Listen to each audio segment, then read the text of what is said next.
Now, President Bola Tinubu has approved the immediate upgrade of key health infrastructure and equipment across all 6 geopolitical zones. A presidential statement says the move is in line with his administration's vision of overhauling the health and social welfare sector for enhanced service delivery to all Nigerians. The presidency says the upgrading of the health infrastructure and equipment is a top priority of President Tinubu's health sector renewal investment initiative. In the new approach, the Ministry of Health and Social Welfare, in collaboration with the Nigeria Sovereign Investment Authority, NSIA, will carry out the comprehensive upgrade of cancer treatment infrastructure and other critical developments in 6 tertiary hospitals across several geopolitical zones.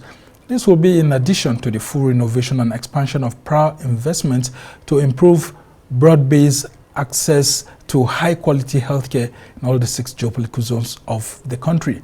Now, 6 teaching hospitals have been marked for the establishment of oncology and nuclear medicine centers as part of Tinubu's bid to ensure that world-class cancer diagnosis and care is accessible across the country. Well, joining us in the studio to take a critical look at this development in the health sector is the president of the Association of Medical Laboratory Scientists of Nigeria, Dr. Casmir Ifeanyi. He is also a fellow of the West Africa Postgraduate College of Medical Laboratory Science. Thank you so much for joining us. It's a good evening, yes. Yes, and also with us in the studio is Dr. Chris Obinna Anaduaka, who is the General Secretary of the Nigeria Association of Resident Doctors. Thank you so much. Thank you for joining us.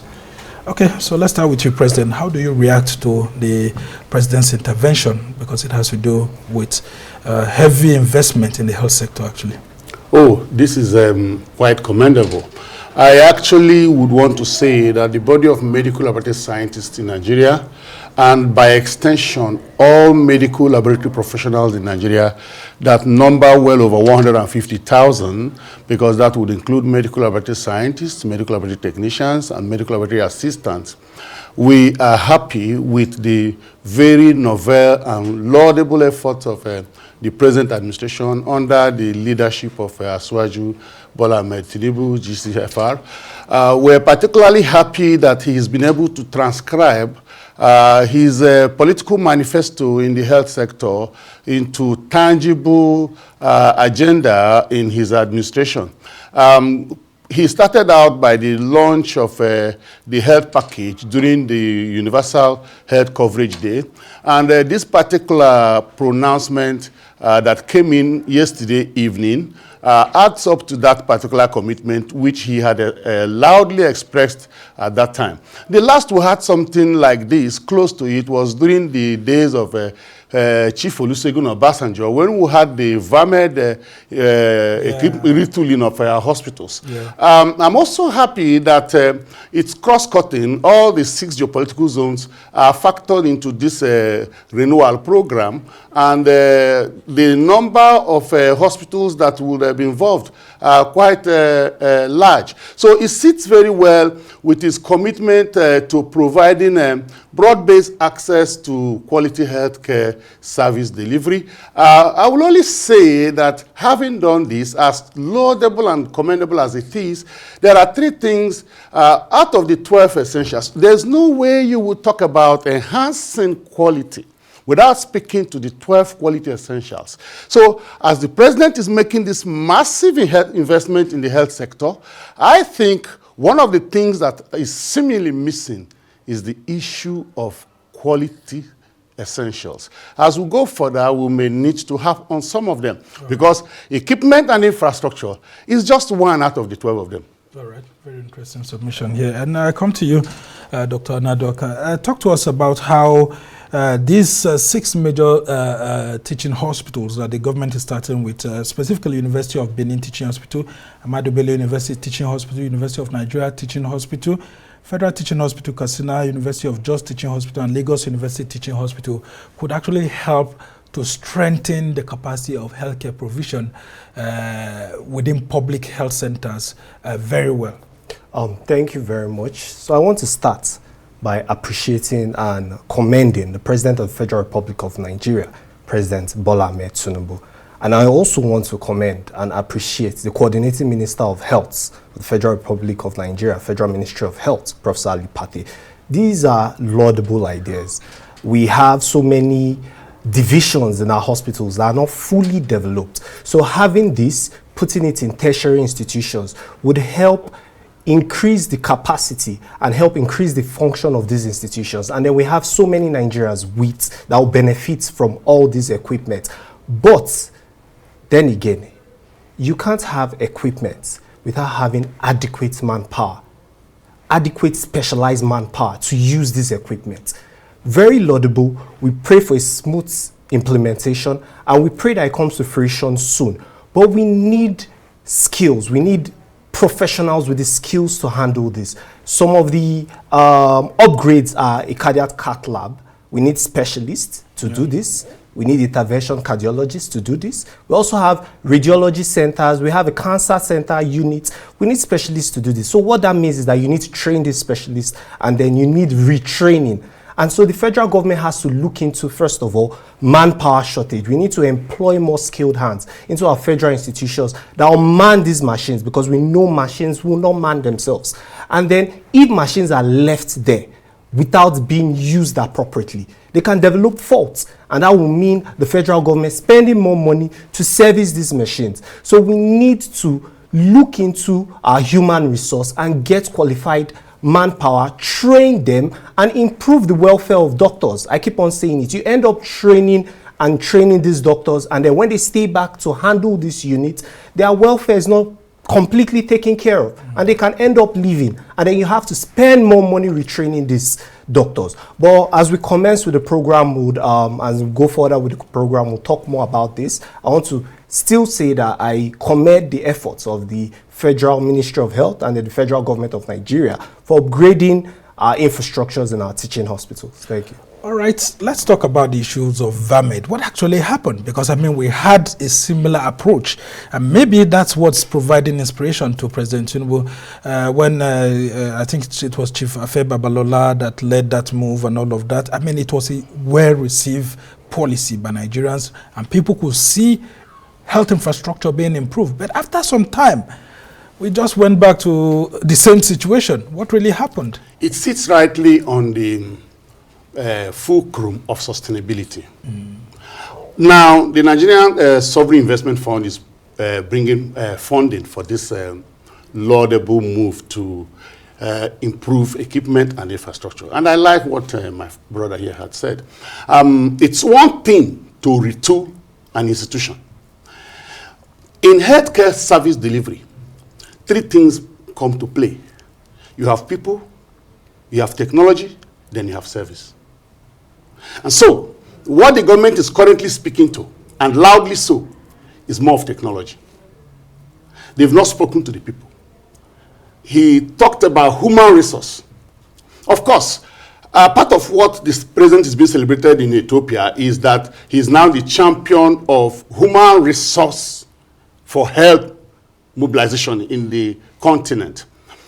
Because of this laudable initiative, in addition to the very ambitious plan to recruit well over 120,000 healthcare professionals or healthcare workforce into the healthcare workforce. Also, he has something that speaks to the community, which is at the bottom of care provisioning, that is upscaling services in from 7,000 to 16,000 primary healthcare centers. You know, the ex-Twile government came with a program that they called Model Primary Healthcare Centers. Yeah. A typical one is somewhere in Abuja here, somewhere in Kuchingoro. But the worry is that out of the well over 60,000 primary healthcare centers in Nigeria, we do not have up to 500. In fact, that's too much. We do not have 50 that look exactly like what we have in Kuchingoro. That's the challenge. So we need to leverage these promises of the current administration to do something about because the 7,000 he's speaking to is what was done through airship which is a partnership that involved all the state government and federal government, to see how they can reposition primary health care centers. So there was the initial target of 7,000. Even that target has not been rightly met, but it's good that he's speaking to it and he wants to move it to 16,000. So having said that, about VAMED, one of the undoing of interventions like this is corruption. And I want President Bola Ahmed Tinubu to watch out. To watch out. One of the things that will help us, the successes we recorded with VAMED, is because of stakeholder inclusion. In this particular one, it's been lauded now. We were receiving it with cheers. But what's the level of stakeholder inclusion in the planning and in the eventual execution? Now we're still in the planning phase. Right. In VAMED, all the healthcare professions, particularly members of the core clinical service, formed the drivers of that intervention. And so that was why he got the level of success he did get. But let me tell you, he spoke about dumping. My worry about equipment is that Nigeria is the second leading market for medical equipment and diagnostics in Africa, after South Africa and Egypt.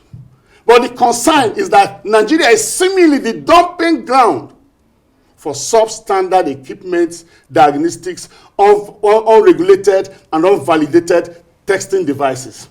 So we need to, as we make this laudable leap, factor issues that would speak to curbing corruption, issues that will make sure we do not turn our health centers to dumping ground. If you move around our health institutions, all these ones mentioned, you could still see some things in crane that were never dismembered or installed, and they are dilapidated. Yeah, after they've all been supplied.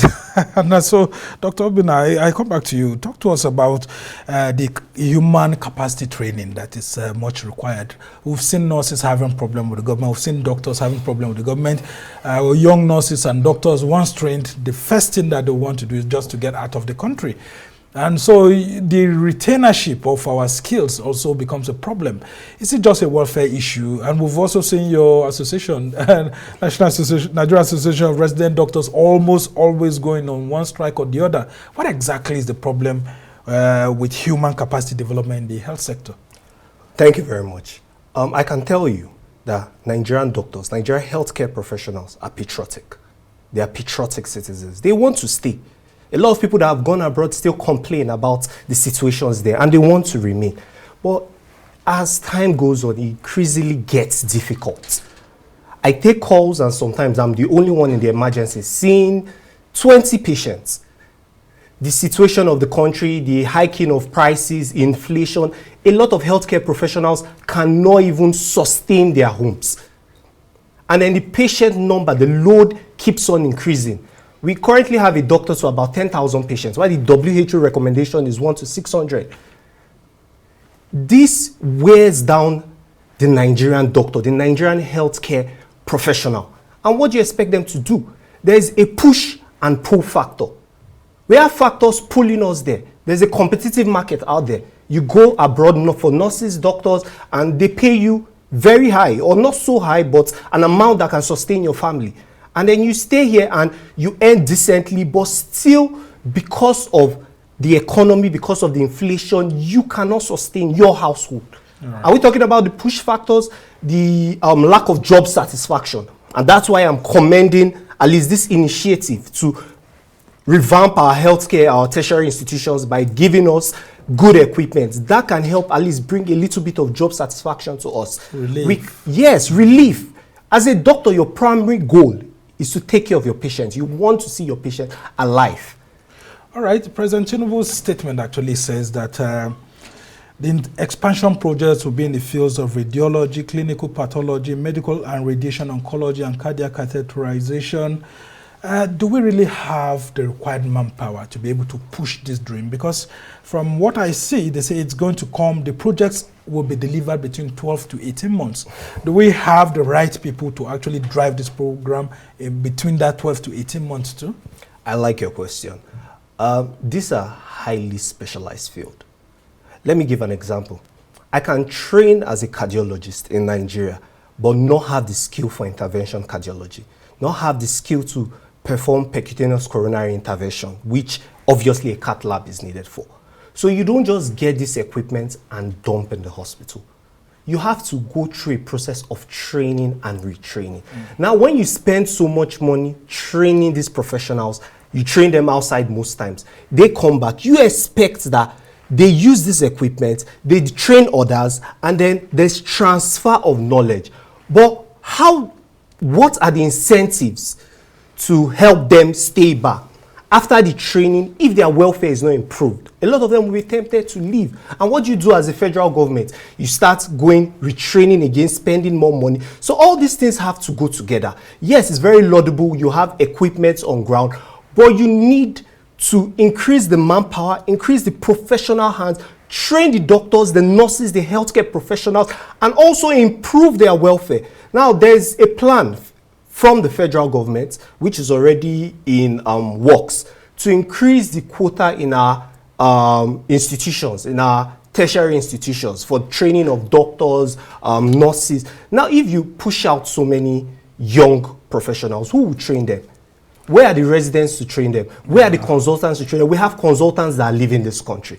So I feel and I appeal to the federal government of Nigeria to help us curb this issue by improving the welfare of our healthcare professionals.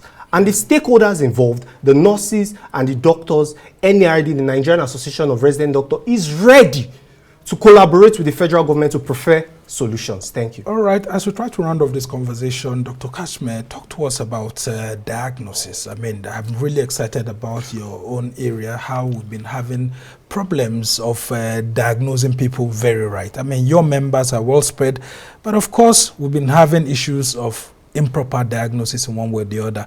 So how do we improve the capacity of your members alongside this sort of health intervention? Thank you. This health intervention spoke to some of the things mentioned and included clinical pathology. The big question is, what is clinical pathology? It's a medical specialty that deals with diagnosis, treatment, and prevention of disease. That's basically in a layman definition. And of course, it's not really lay, because if you knock out Wikipedia, you will get exactly what I just told you. Now, it means that it deals with the specialty, medical specialty, that analyzes or tests human tissue, body fluids, etc., for the purposes of diagnosis, treatment, and prevention of disease. So part of this investment is directed at improving, strengthening medical laboratory services. The clinical pathology is actually the workstation, the workplace, the work territory of the medical laboratory scientists. You've spoken to issues about diagnosis challenges we have with medical laboratory testing. The reason why we have issues with medical laboratory testing in Nigeria is because 60 years after the commencement of this profession in Nigeria, we are still struggling with the issues of having medical laboratory structures at the Federal Ministry of Health and cascading to my local government issues. Until we put structures in place for governance predicated on extant regulatory framework, we will keep having issues about laboratory and the results coming from there. You see, I am happy with what happened between 15th and 16th of February. On the 15th of February, the same president, our amiable president, made something that is quite commendable again. He showed his commitment at putting in place governance structures that will bequeath Nigerians world-class public health care service. Right. He did that by appointing persons to superintend the regulatory agencies of the various professions in the health sector. Unfortunately, the president was misled, I do not know by any, to appoint the wrong person to become the chairperson of the Medical Laboratory Science Council of Nigeria.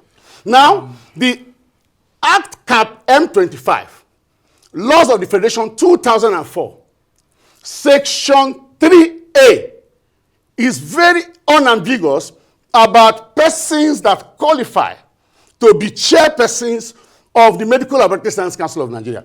Now, so by the time you take an Army General and make him Inspector General of Police, you are going to have issues because even though he understands security, he is not trained in policing. It's a major fundamental breach of the law. And for us in the profession, we're concerned that our president, whose mantra is rule of law, has been misled to breach the law. We are convinced that the president will rescind the appointment and follow the provisions of the act, because that speaks to issue of regulation. Once you scuttle regulation, you can be sure you have destroyed quality healthcare. Quality is not about aesthetics. It is not about the size of the edifice. It is about quality essentials. And I told you there are about 12 of them. And as we speak to this massive equipment and infrastructure investment, we must supervene conversations around quality management system in our healthcare services, issues about accreditation for the services we provide. Until we do this too, no matter the amount of money and equipment we put there, we won't change. All right, there are several issues actually within the health sector, indeed. So finally, just before I let you go, both of you, let me start with you. How do we also encourage our elites to actually believe in our country's healthcare system? Because some of these government officials, even bringing these policies, don't patronize our health system. Do you think that this is actually a measure by the government to attract investments and patronage in 30 seconds? Yes. It starts with our leaders. We should ask ourselves, why do we have leaders that probably have ear pain or ear discharge or malaria and take off and go outside the country? Including the president too. I didn't say that.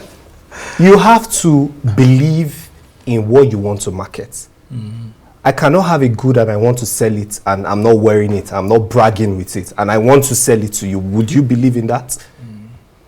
Nigerian doctors are known all over the world. Go to the United States. By the time you go to 1 or 2 hospitals, you see a Nigerian professional there doing what he knows how to do best. All right. Thank you. Very interesting submission there. And you, how do you react to that very quickly? One of the gains of this investment in infrastructure and equipment, which I anticipate, is what I will call brain gain from brain drain. But for us to achieve that, the president needs to invest more, not in equipment.